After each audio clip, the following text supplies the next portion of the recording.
La voix du peuple. La voix du peuple. La voix du peuple sur Radio Avoleté. La voix du peuple, une émission du peuple, par le peuple.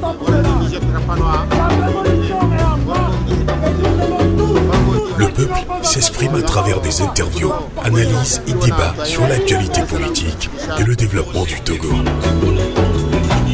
La voix du peuple, une émission réalisée et présentée par Sylvain Amos et ses collaborateurs dans la diaspora et dans plusieurs villes du Togo. La voix du peuple.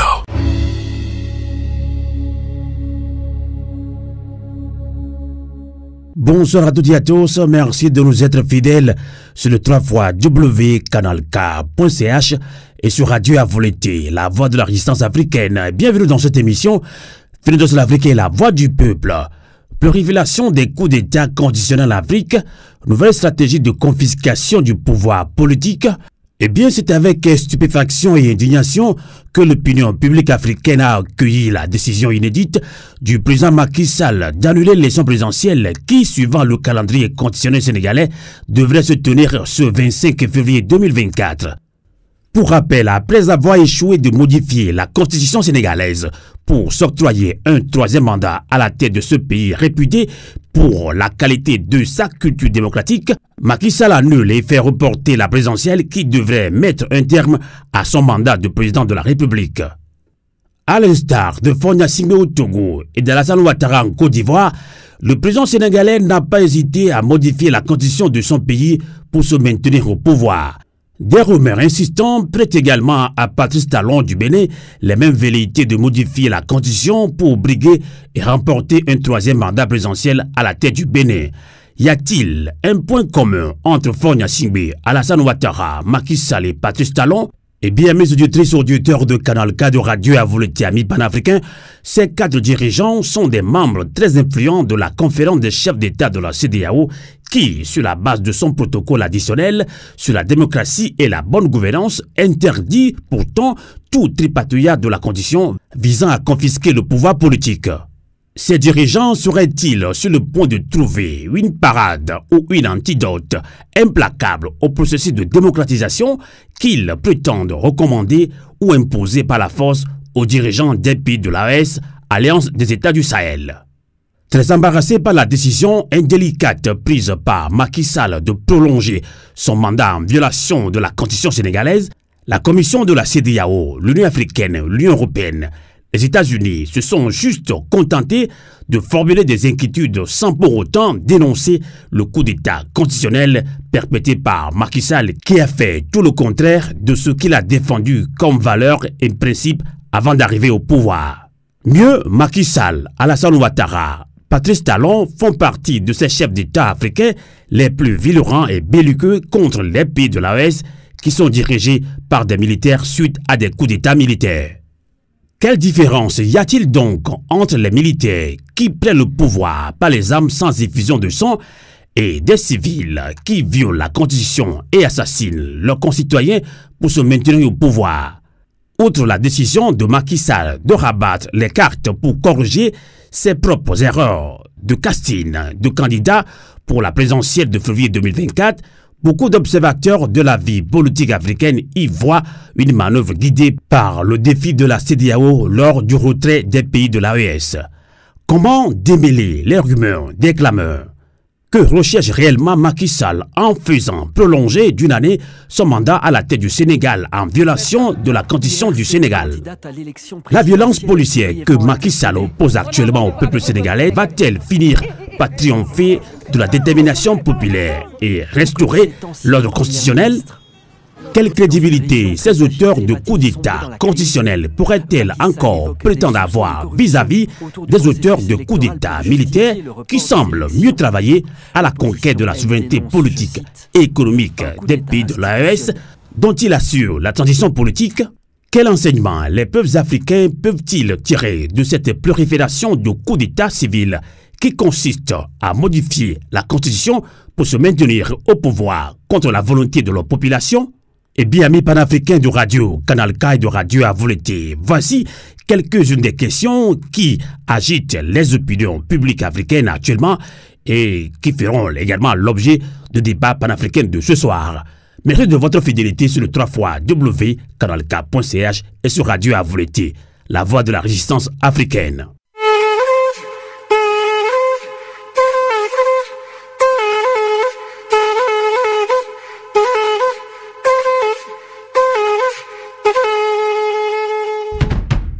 La zone franc et le franc CFA est un système hérité de la colonisation.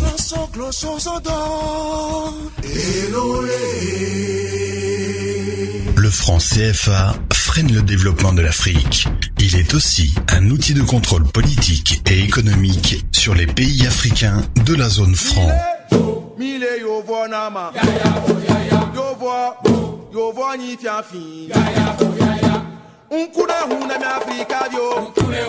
Peuple d'Afrique, dirigeants africains de la zone franc CFA, pour la souveraineté de nos États, ensemble, optons pour un retrait massif de la zone franc.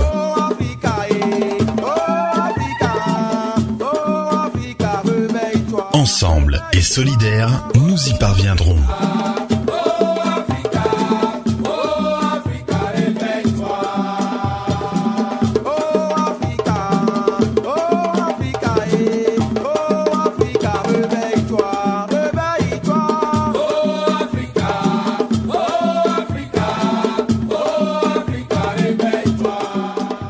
Ceci est un message du groupe Fenêtre sur l'Afrique en Suisse et dans le monde.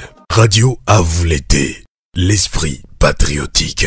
Merci de nous rejoindre dans ce débat panafricain sur Radio Canal K et sur Radio Avouleté, la voix de la résistance du peuple togolais. Et justement, on parle du Sénégal. L'Assemblée nationale sénégalaise a finalement voté le report de la présidentielle au 15 décembre 2024. Les députés opposés à ce vote ont été évacués manu militari par la gendarmerie. Alors rapidement, notre invité Mamadou Mbodj depuis Dakar, qui est responsable et coordinateur du mouvement F24. Bonsoir Mamadou Mbodj. Bonsoir Amos, bonsoir à Maître Todi et à Djedjou et à tous vos auditeurs. Merci. Merci. Merci. On accueille à Lomé au Togo, Maître Dodji à Pévon. Bonsoir. Oui, bonsoir Amos, bonsoir mes co-débatteurs, bienvenue à tous sur Radio Avouleté. Merci beaucoup. Vous êtes président de FDR, Force démocratique pour la République. Vous êtes également un des initiateurs de ce grand mouvement citoyen au Togo, à l'image du grand mouvement citoyen M24 au Sénégal. On accueille ici même dans la diaspora Alphonse Didiou. Bonsoir. Oui, bonsoir Amos, bonsoir à tous les auditeurs. Bonsoir au coordonnateur du mouvement F24, M. Mbodj. Et bonsoir à Maître Dodi à Pévon. Merci. Merci beaucoup, Alphonse. Merci. Alors, on revient à ce débat panafricain. Le Sénégal surprend, ou bien dira-t-on Macky Sall surprend. Je le dis tantôt, Mamadou Mbodja, l'Assemblée nationale a finalement voté le report de la présidentielle au 15 décembre 2024. Et les députés opposés à ce vote ont été évacués manu militari par la gendarmerie. Alors, quelle est la situation actuellement au Sénégal à Dakar, Mamadou Mbodja?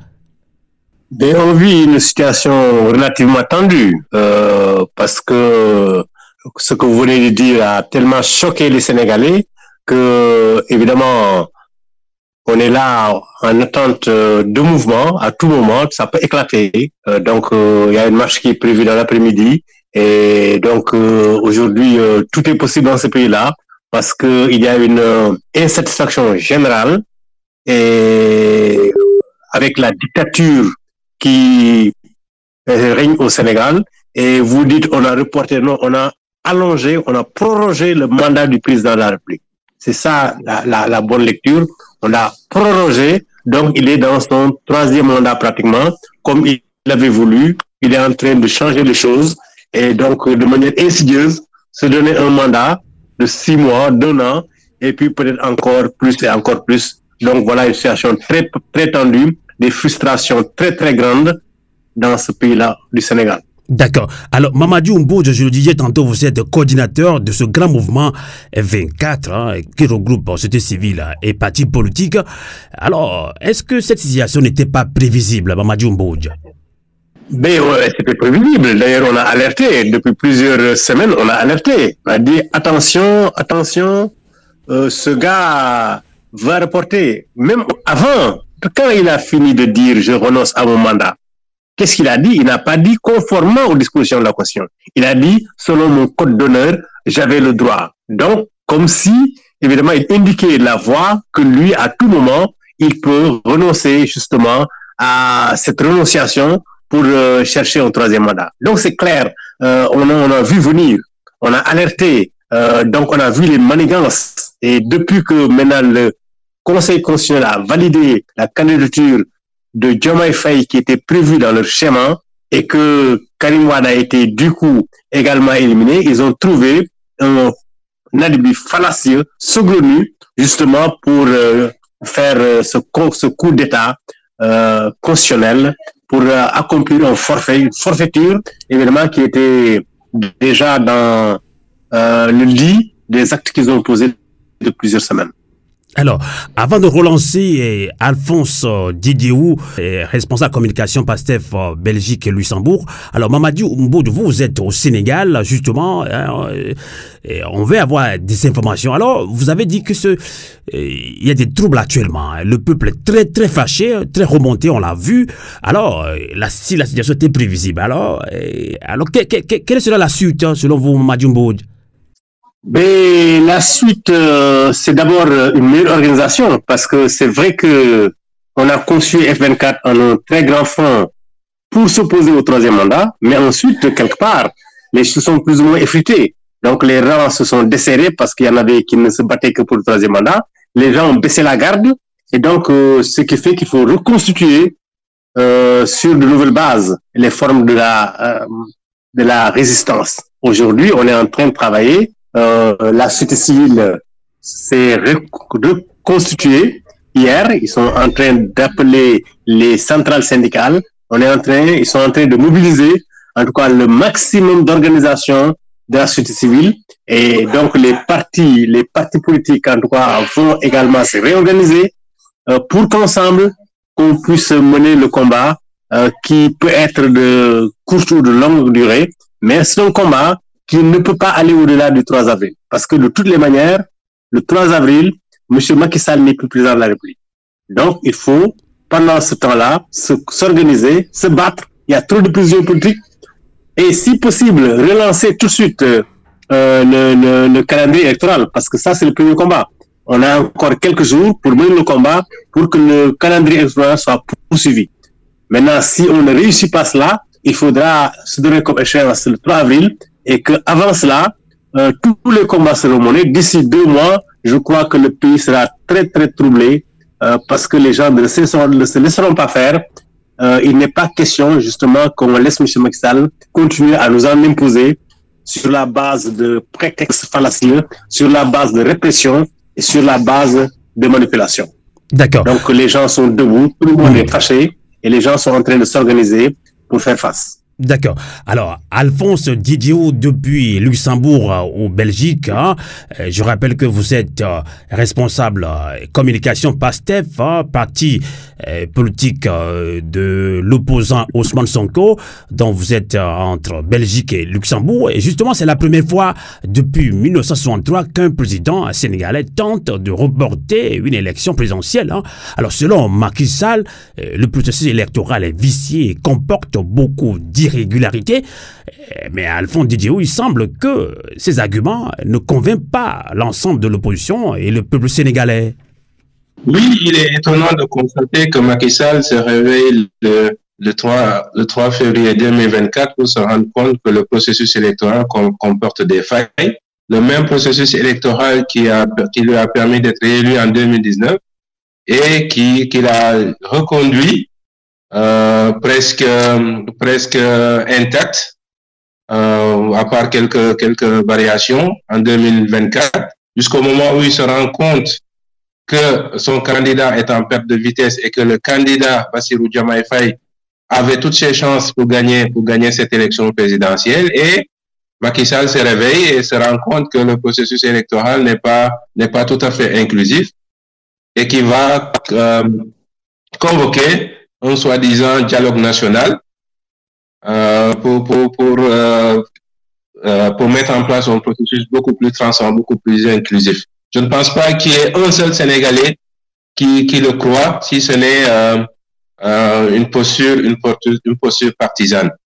Donc, Macky Sall a fini de convaincre tous les gens qui lui laissaient une once de confiance, même dans son propre camp, pour montrer qu'en fait, il n'est pas un démocrate, tout simplement. Alors, et là, on parle d'organisation.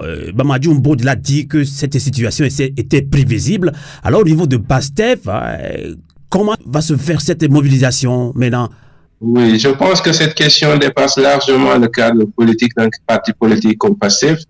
C'est un coup d'État constitutionnel, Mamadou Mbod l'a rappelé tout à l'heure.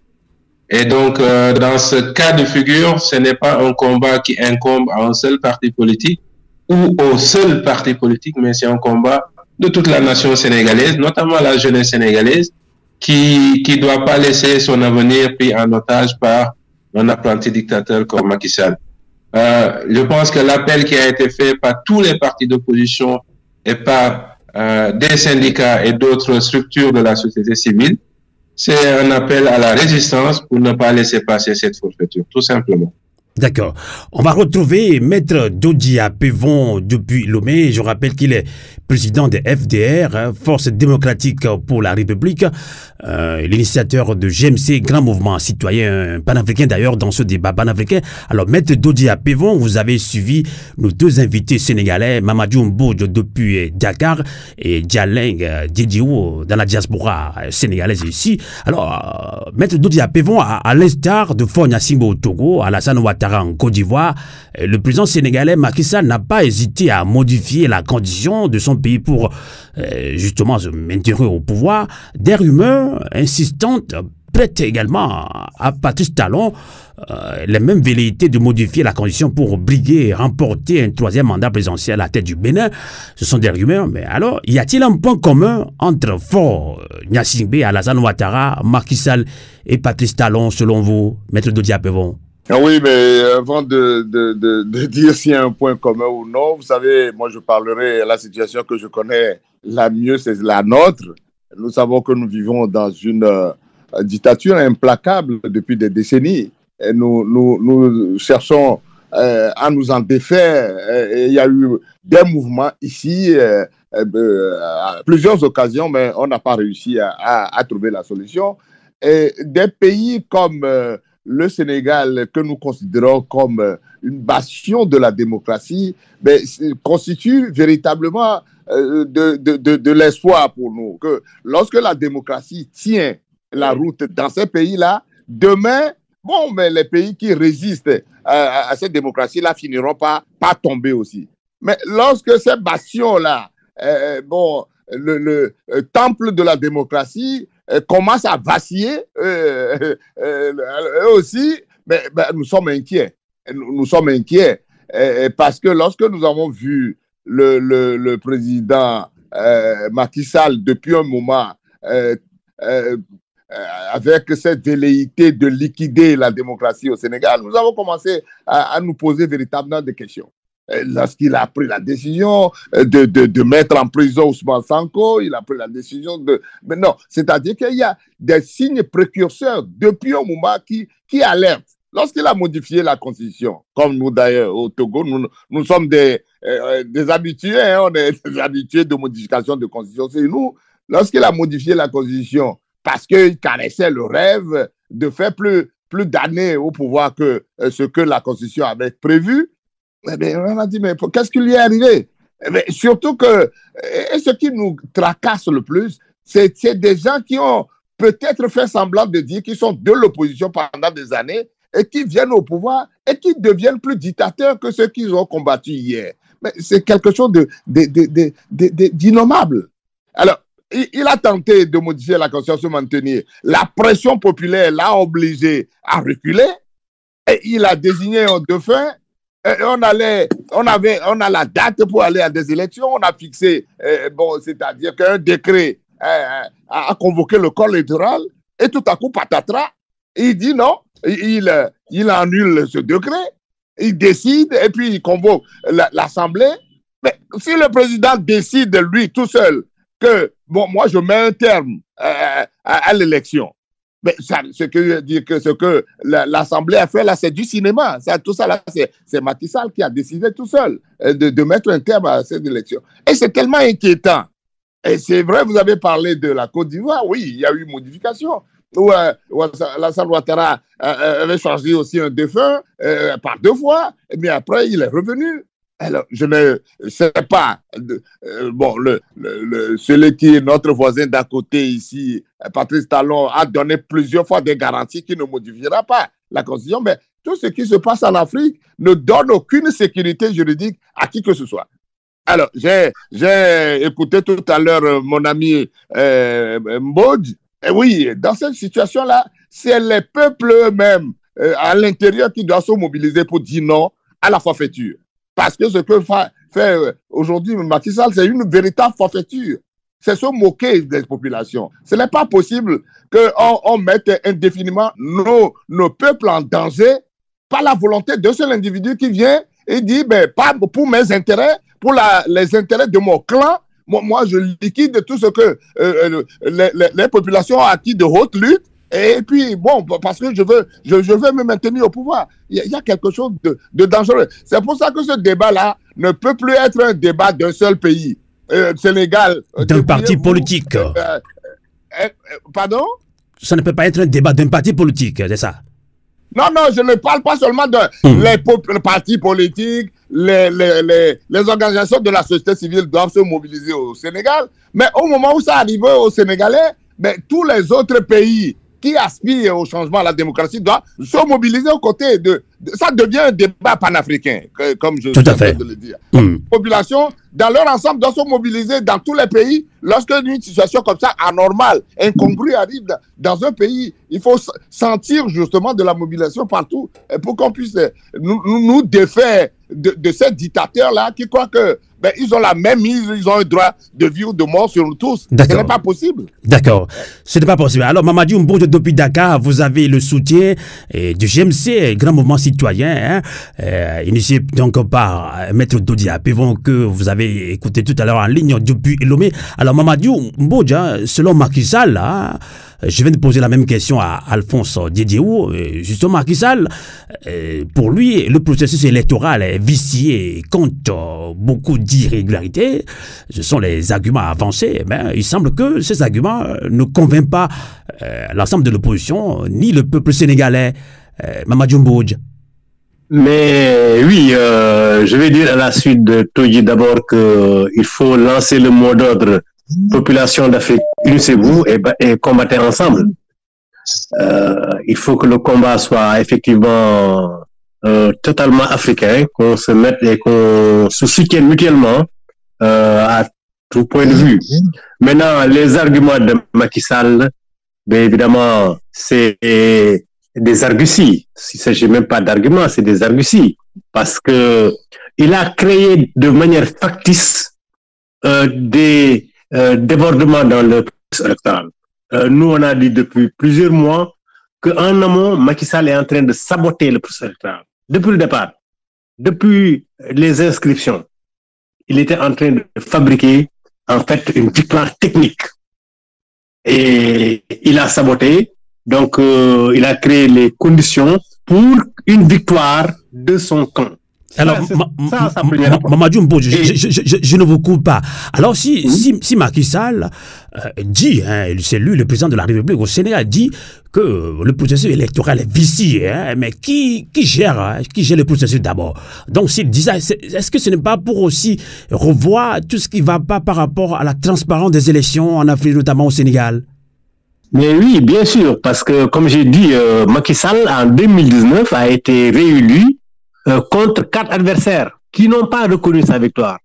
Parce qu'ils ont considéré qu'il y avait quelque part une victoire technique. Donc, ils ont été défaits non pas le jour du scrutin, mais bien avant tout avait été préparé pour qu'il soit vaincu. Et c'est ça que préparait Macky Sall. Mais au dernier moment, évidemment, il y a eu quelque part, avec le parrainage, des contretemps, des choses qu'il n'avait pas du tout prévues. Notamment, la participation de Diomaye aux élections, ça, c'était pas prévu, mais également l'exclusion de Karim Wade. Parce que le Conseil constitutionnel n'a pas suivi les attentes du président. Et donc, quelque part, avec cette plainte de Thierno Alassane Sall sur la double nationalité de Karim Wade, le Conseil constitutionnel ne pouvait pas laisser ce parjure-là.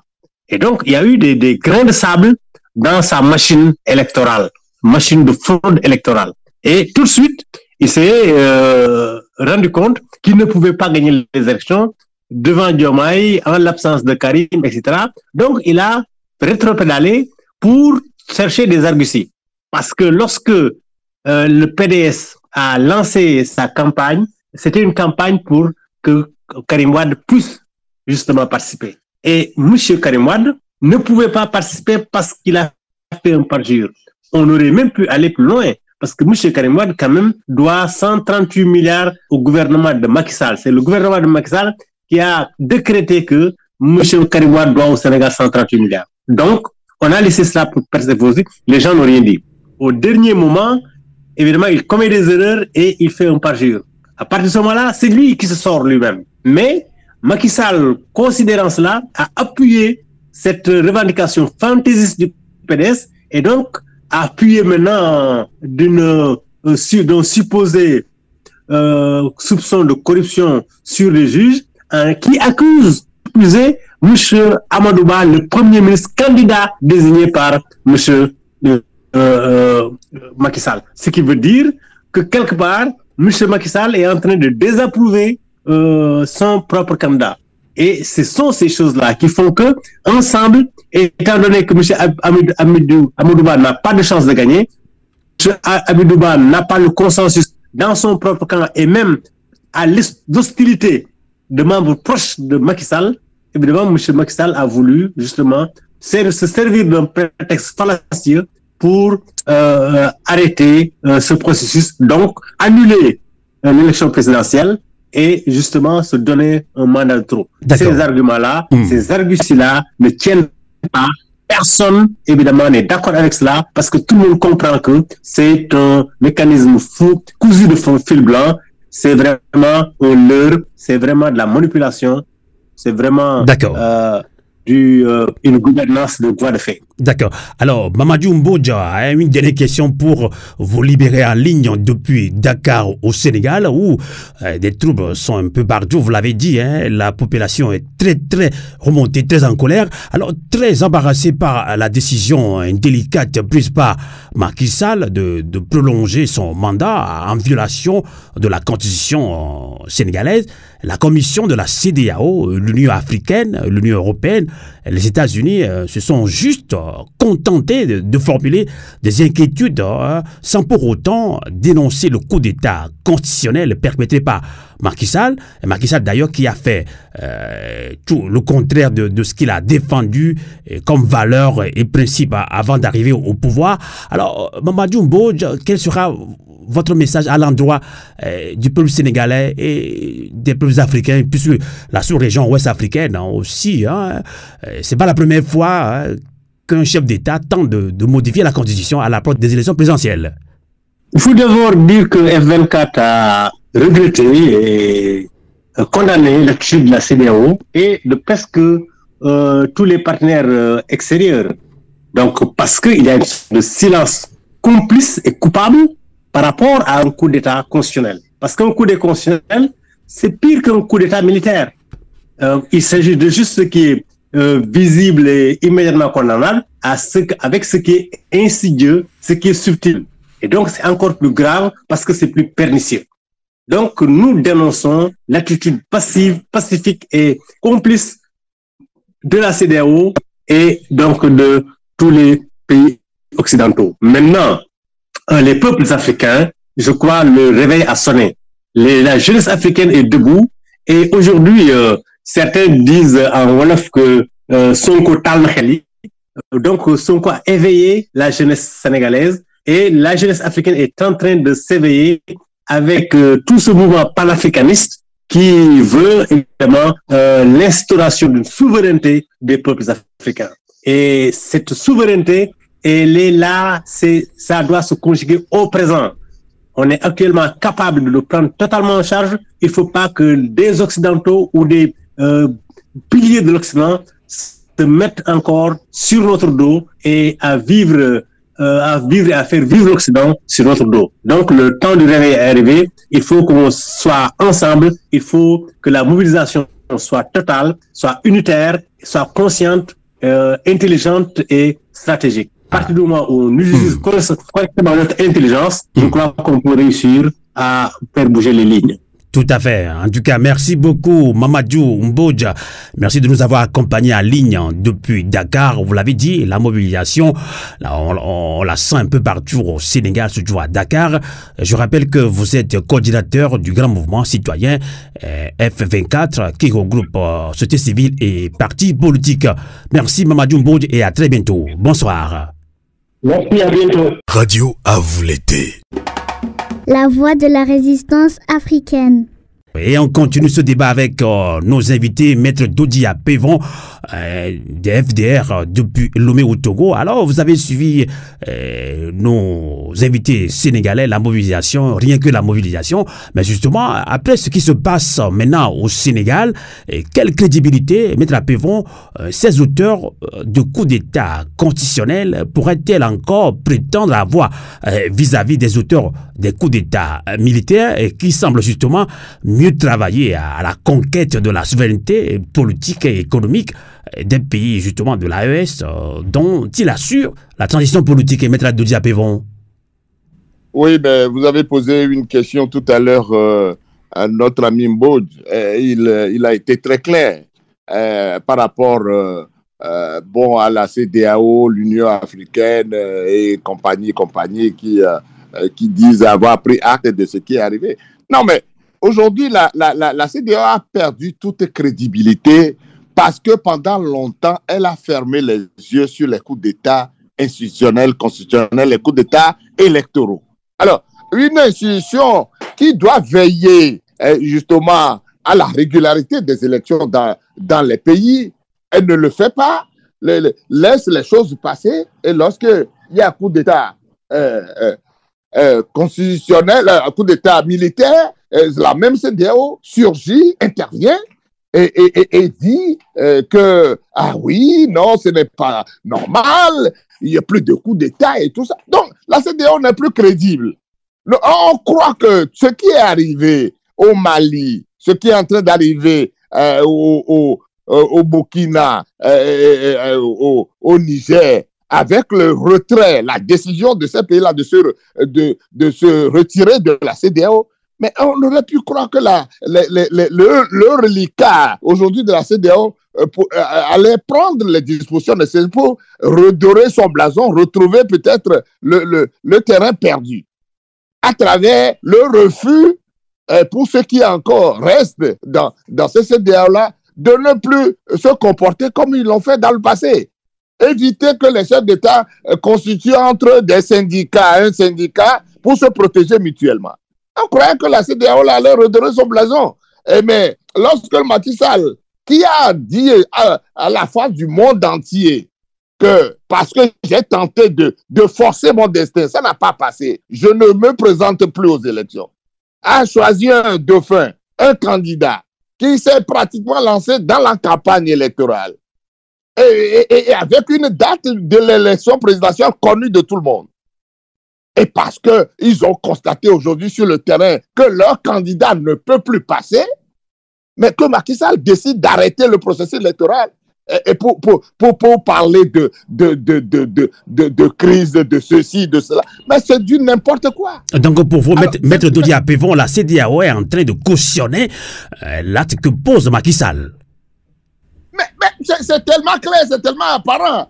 Lorsque vous regardez, Macky Sall savait les conditions dans lesquelles cette élection-là allait se dérouler. Le processus, il le connaît.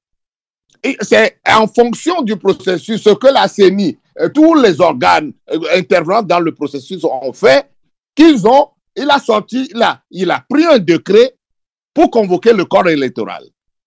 Mais comment au même moment, le même monsieur va dire plus tard, après le processus ne marche pas très bien, parce qu'il y a corruption de ceci, il y a ceci, c'est à cause de ça, j'arrête le processus. Mais qui peut convaincre avec des arguments pareils? Il peut convaincre qui? Avec des arguments comme ça. Il est le chef d'État, il décide d'arrêter quelque chose, mais il ne peut pas dire aujourd'hui qu'il a des arguments pour convaincre les Sénégalais, à plus forte raison, nous qui regardons la chose de l'extérieur. Alors, dans ces conditions, non, la fermeté que la CEDEAO doit montrer aujourd'hui, mais que ça suffit. Mais nous sommes décrédibilisés. Faisons en sorte que nous puissions redorer nos blasons. Mais la CEDEAO dit timidement, oui, j'en prends acte. Ce qui veut dire que Macky Sall peut arrêter le processus électoral. Il doit finir son mandat en avril. Donc, on lui permet d'aller au-delà du mois d'avril pour rester président. Eh bien, c'est quoi cette affaire en Afrique? Qu'est-ce que c'est? Mais quelle est cette salade qu'on nous sert tout le temps en Afrique? Mais ça suffit. On ne peut pas nous prendre tous pour des idiots. Je ne sais pas. Macky Sall qui est venu au pouvoir, qui doit renforcer la démocratie au Sénégal, parce que le Sénégal est une vieille démocratie que nous avons tous admirée, mais il vient, il donne un coup de boutoir. Il casse les plats, comme un hippopotame dans un magasin de porcelaine, il est en train de tout détruire devant lui. Ce n'est pas normal, ce n'est pas fait. Tout à fait. Non, le peuple sénégalais doit dire non. Je suis sûr, je les connais, ils ne laisseront pas passer ce que Macky Sall a envie de leur servir comme manœuvre. Ils ne l'accepteront pas. D'accord. Alors, avant de conclure ce débat, je vais encore relancer Alphonse Dialengue Didio depuis Belgique et Luxembourg également. Alors, on le dit tantôt, l'Assemblée sénégalaise a finalement voté le report de la présidentielle justement au 15 décembre 2024. Le peuple ne l'accepte pas, ni l'opposition également. Vous êtes quand même de PASTEF, le parti politique de Ousmane Sonko.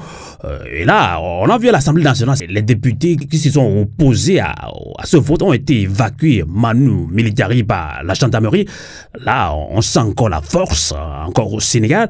Et la CEDEAO dit oui, voilà, on est inquiet, mais sans pour autant dénoncer l'acte qu'a posé Macky Sall. Quelle est votre réaction là-dessus, Alphonse Dialengue Didio?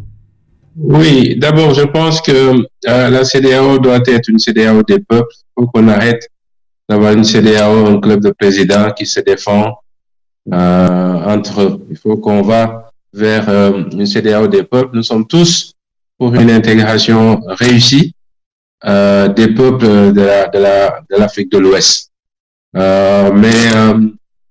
Nous constatons que voilà, la CEDEAO est prise en otage. En tout cas, ce beau projet est pris en otage par un club de présidents qui vont en faire une affaire personnelle.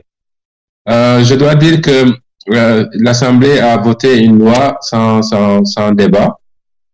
Et je rappelle tout simplement qu'il n'appartient pas à l'Assemblée nationale d'octroyer un troisième mandat au président de la République, ni de prolonger un mandat au président de la République. La Constitution est très claire là-dessus. C'est seul le peuple sénégalais qui peut confier son armée, confier son trésor public, confier son administration à un président de la République pour une durée bien déterminée. Au-delà de cette durée, le président, personne ne peut avoir une légitimité pour disposer des forces de sécurité, disposer de l'armée, disposer de l'administration, disposer de l'argent du contribuable sénégalais. C'est très clair.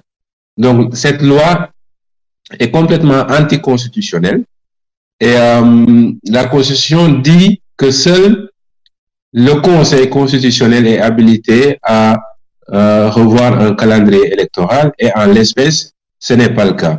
Donc, encore une fois, c'est du spectacle que nous ont servi les députés de la majorité présidentielle et malheureusement les députés du PDS qui sacrifient nos beaux acquis démocratiques pour juste permettre à un candidat, Karim Wade, de pouvoir éventuellement participer à une élection à laquelle lui-même s'est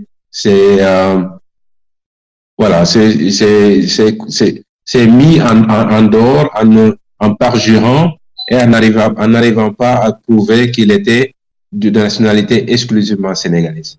On va conclure ce débat panafricain sur Radio Canal K, sur Radio Avolete. On va retrouver en ligne depuis Lomé Maître Doudia Pévon. Alors justement, pour conclure ce débat, quel enseignement les peuples africains peuvent-ils tirer de cette prolifération de coups d'État constitutionnels civils qui consiste à modifier la condition pour se maintenir au pouvoir et contre la volonté contre la volonté de leur population? Maître Doudia Pévon, pour conclure ce débat panafricain.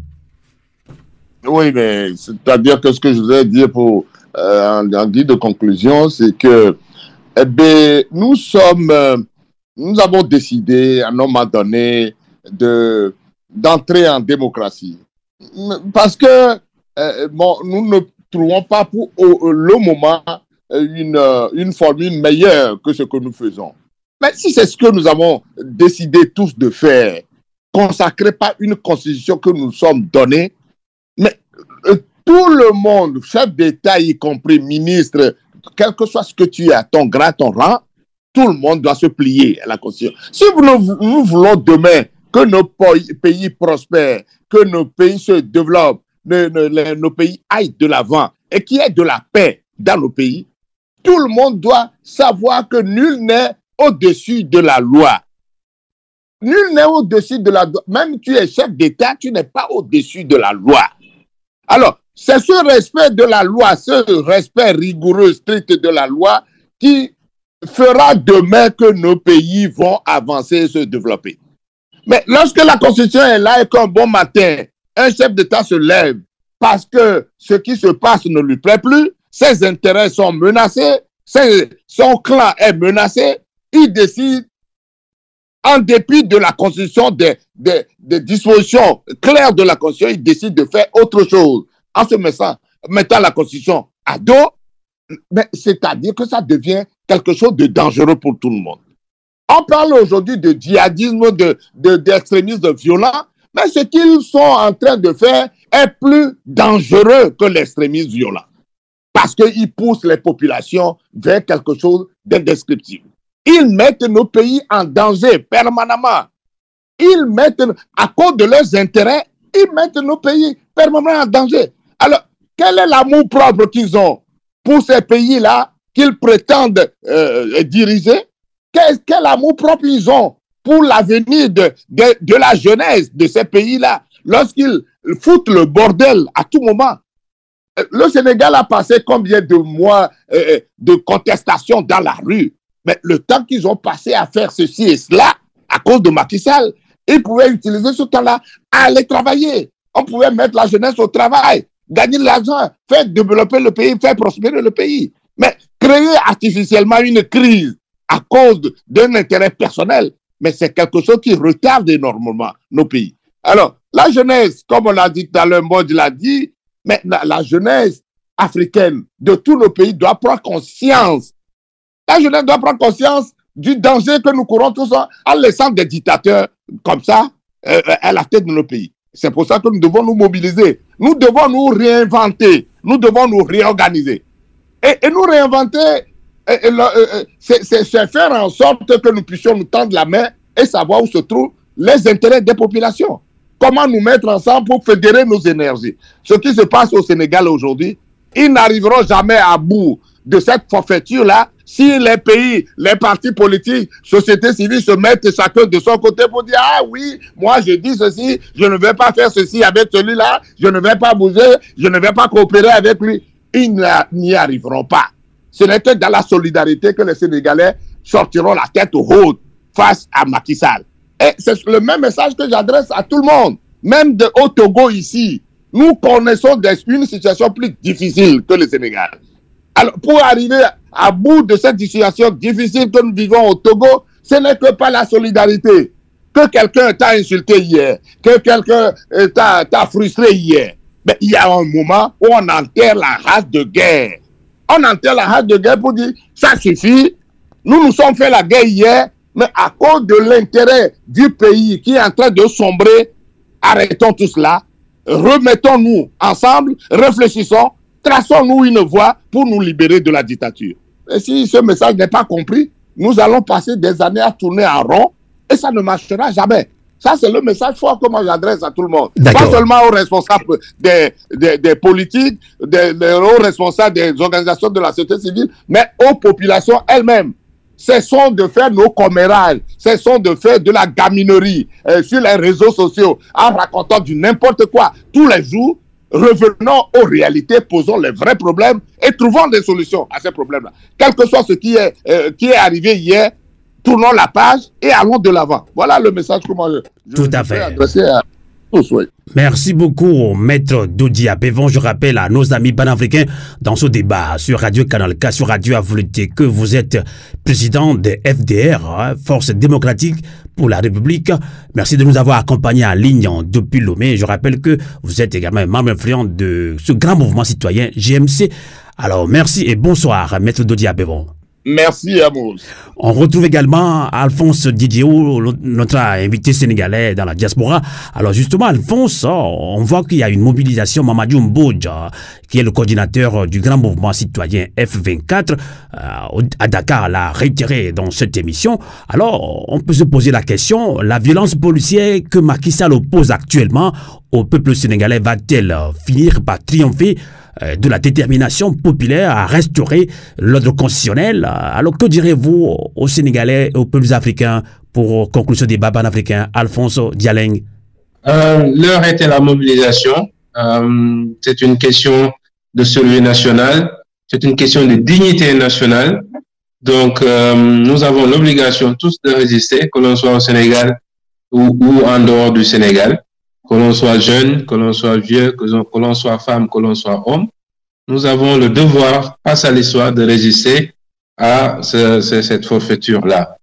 Maintenant, est-ce que les forces de défense et de sécurité vont avoir le dessus sur la mobilisation générale? Moi, je voudrais rappeler déjà que les forces de défense et de sécurité sont composées par des Sénégalais qui ont des enfants, qui ont des papas, des mamans, qui ont des frères, des sœurs, des amis au Sénégal, et que ces gens-là ne sont pas des ennemis du peuple. Ils sont dans le peuple et ils doivent être du côté du peuple. On sait que Macky Sall, dans son machiavélisme, a acheté des armes de façon complètement illégale en dehors des processus et du cadre réglementaire pour équiper nos forces de défense et de sécurité. Il a acheté des armes et ça a été prouvé qu'il a mis à disposition à des nervis, une milice parallèle, parce que justement les forces de défense et de sécurité avaient choisi à un moment donné de ne pas obéir à ces ordres. Et Macky Sall, avec le général Moussa Fall, se sont arrangés pour acheter des armes de Russie et permettre à des nervis de pouvoir tirer sur la population sénégalaise.